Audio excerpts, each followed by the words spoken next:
The one person who always has your back no matter what. I had to take heat from Neil today because you couldn't be bothered to do your job, so I really don't appreciate your taking me for a fool." He was right that she had lied. She'd turned off her datapad before she'd intercepted Dade and had forgotten to turn it back on. But if she admitted that, it would open the door to a million other questions, the least of which was why she had let Dade go. Instead, she deflected. "I'm not lying." "Really?" Colin reached into his cloak to pull a handkerchief from one of his many secret pockets. "Let's look at the evidence, shall we? We'll start with the blood." "The what?" Colin pointedly lowered his gaze to her throat. He lingered over the vowels. "The blood." She fingered her neck where the knife had pressed.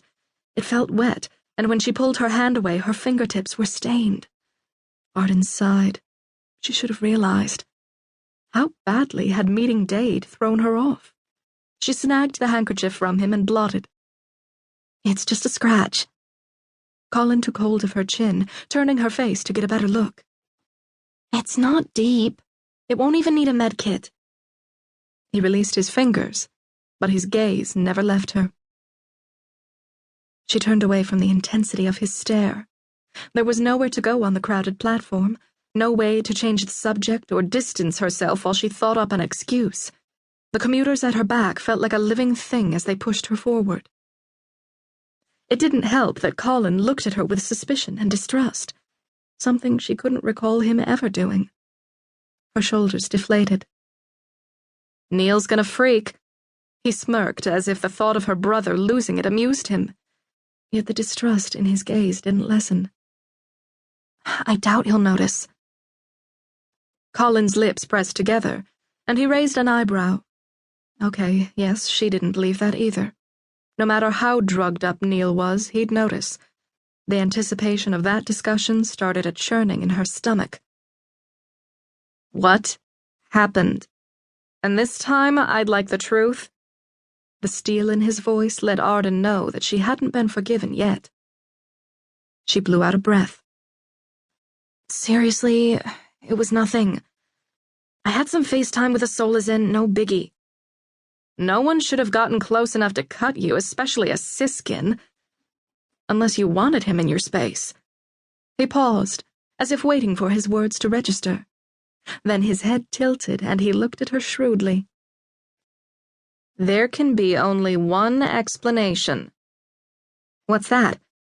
Colin paused again, dramatically. Then he leaned in close as if sharing a secret. His voice was low and conspiratorial when he asked, "How gorgeous is he?"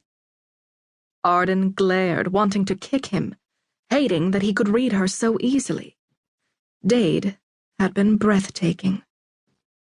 Colin laughed loud and hard, nearly doubling over. "We're talking about a war wound. He had to be devastatingly handsome. Did you think I wouldn't figure it out? I know you better than that." Her frown quirked into a rueful smile. She was unable to stay irritated. At least he was teasing her. That was progress. "You would have found him attractive," she admitted with a shrug. He laughed harder. The jerk. "Shut up!" She lightly pushed at him with mock anger.